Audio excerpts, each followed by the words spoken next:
We don't want voice assistants to frustrate us like when we're on the telephone, when we're trying to talk to a robot about how we're trying to reach a company. Often those are frustrating experiences. And so it's very interesting to see if we can actually really bring in that personalized dimension.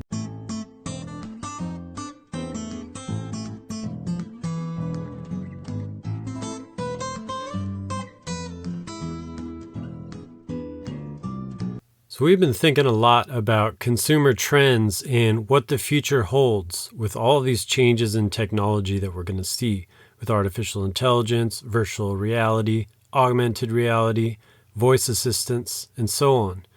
So in this video, we're just going to focus on voice assistants, which of course use artificial intelligence in part, and look at some creative examples of how companies have developed apps to engage their customers and engage with fans. Just provide an overview about voice assistants and where they're headed and some interesting things going on in that domain.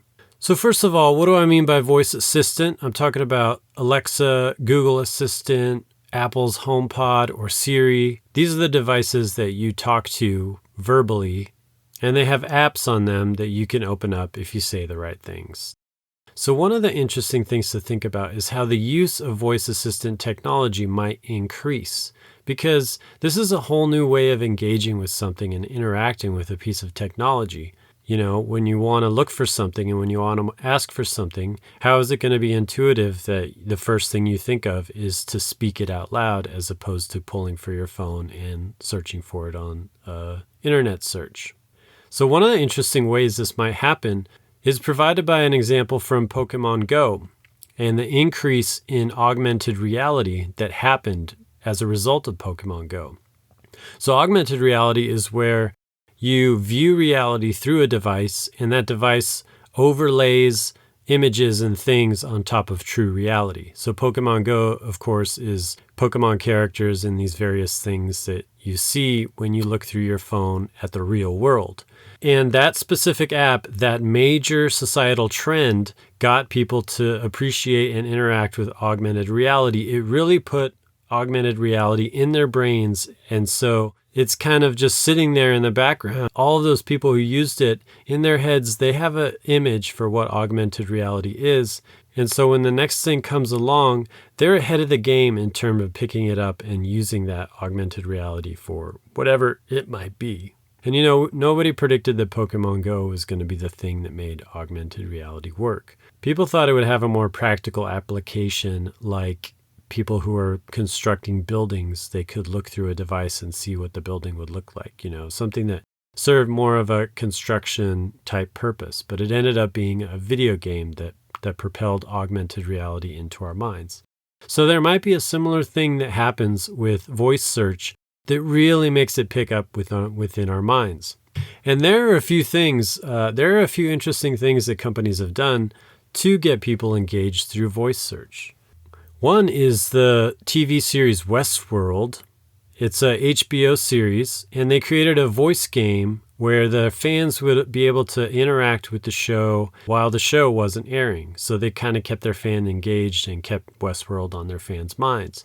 So there was a command to start it up, and then once you started it up, you enter this sort of game, this very dramatic game with all the voice actors and this dramatic music, and you make decisions along the way. Basically, you listen to all this complex story and go through this kind of maze of a story that's very engaging, and you use your voice to guide it along. So it's very interactive, and you know, it's just leveraging something that's fundamental to our human experience, which is storytelling. Storytelling is something that's very compelling for us and that kind of comes naturally. So that's one creative application that we've seen with voice assistants. There's an interesting ad by Burger King where they created a commercial that called OK Google. So anybody who had that device, when the commercial said that, they asked up what the definition of the Whopper burger was. And that called up the Wikipedia entry for the definition. And so all these people were really frustrated that this commercial was interacting with their home device. And a lot of people were talking about that. It got a lot of attention and made us really think about what it means for these apps and how our engagement with the apps and how one platform and source of media relates to another. So going forward, there's some interesting things that are going to be happening, and we're going to have to kind of wrap our mind around it and get used to each of the different things. So one of them is a specific voice assistant called Era. What it does is it connects data, insights, and people, and it's in a work setting. So it's kind of very specific to the data and the people and the insights that are specific to that work setting. So you're going to see these voice assistants enter the workforce in some capacity. There's another one called Hey Einstein, and that deals with integrating the customer and employee experience. So kind of the relationship between the customer and the employee. So again, that's another kind of work style setting thing. So we have to kind of wrap our mind around the fact that these things can exist in our workplaces and assist us in the work setting. And these voice assistants, they aren't confined to a specific device. This is an important point to get past and to understand. So they're not specifically confined to a set of smart speakers. They're really just a user interface, and they're a technology. So you can find that these voice assistants are going to be present within glasses and as driving assistants. They can be within earbuds, and they could be in smart speakers that are present in hotel rooms. So one application that we can have is that they're going to develop the ability to pay for gas. And this is a thing by Exxon and Mobil gas stations. So what would happen, it's this Alexa skill called Pay for Gas. So I imagine what would happen is that you would drive up to the gas station, but you would begin to pay for it before you park or once you park without getting out of your car. And then you confirm your location and your pump number, and then you charge. And so you don't have to deal with the interface. So it's a little bit similar to like the ease of payment there is kind of like the ease of payment of Uber and Lyft. And another interesting possibility for voice assistance is for travel. One reason why it might be really good for travel is because when you're traveling, it just seems really difficult to take away from the setting and look at your phone and spend time, not engaged in your experience of this new place. It's very exciting, and there's all these new things going on that you kind of have to process. So if you can free up your visual system to interact and walk around in this new setting where, when you're traveling, things are so busy and it's hard to find that time to take your eyes off of everything, then if you could speak it into your earbuds or something and have that make recommendations. And again, these type of travel searches are the ones that are a little bit easier to handle in terms of voice responses from the voice assistant.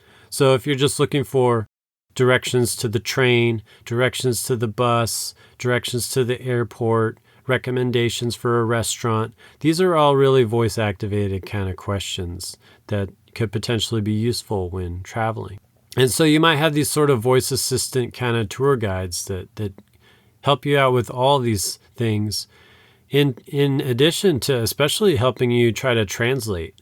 And again, that's really where voice can really come into play with translating, of course, because you need to actually hear the sounds. And so that technology is going to be really useful and potentially beneficial in the domain of travel. So as these companies develop these apps, how are people going to find out about them? I think that's one of the really tricky questions that we're going to come about, because you sort of don't necessarily find out about these apps through the voice assistant itself.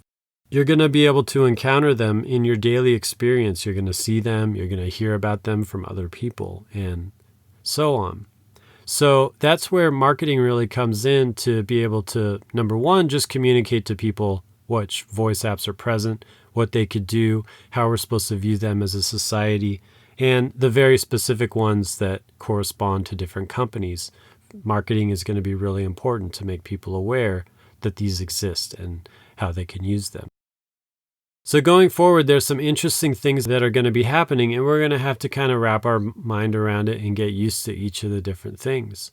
So one of them is we seem to personalize voice assistants more than we personalize visual sort of assistants.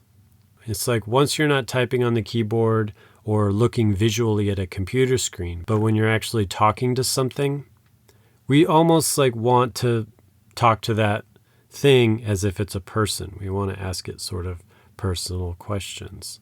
I'd be tempted to ask Alexa how she's doing today. And, I would never ask in the Google search how Google is doing today, how the little Google search is doing today, and so on. And one of the reasons why they get personalized, why voice search might additionally get personalized, is that we can't call it by its name in front of other people. Because if we want to talk about this technology in front of our friends who are visiting and our family and so on, we can't call it by its name because then that activates it and it starts engaging with us. So it's like we're incentivized to give it its actual own name. We're incentivized to give it a personalized name like we would a pet or something that we might be attached to. And one additional point, because we personalize the voice assistant in a way that we don't seem to personalize these other things, like the way that we perceive that we're supposed to talk to it or want to talk to it in sort of a more human way, there's more of an ability to get frustrated if it doesn't conform to these higher expectations. So we don't want voice assistants to frustrate us like when we're on the telephone, when we're trying to talk to a robot about how we're trying to reach a company. Often those are frustrating experiences. And so it's very interesting to see if we can actually really bring in that personalized dimension and not get frustrated by these devices as they continue to enter our lives, both at home and at work. Thanks for checking out this video. Let us know what you think about voice assistants and what you think the direction is for this in the future. So thanks for checking out this video. Hit the subscribe and the bell if you want to see our subsequent posts, and hit that like if you like this, and hit the share if you'd like to share this on your social media. Thanks for checking this out.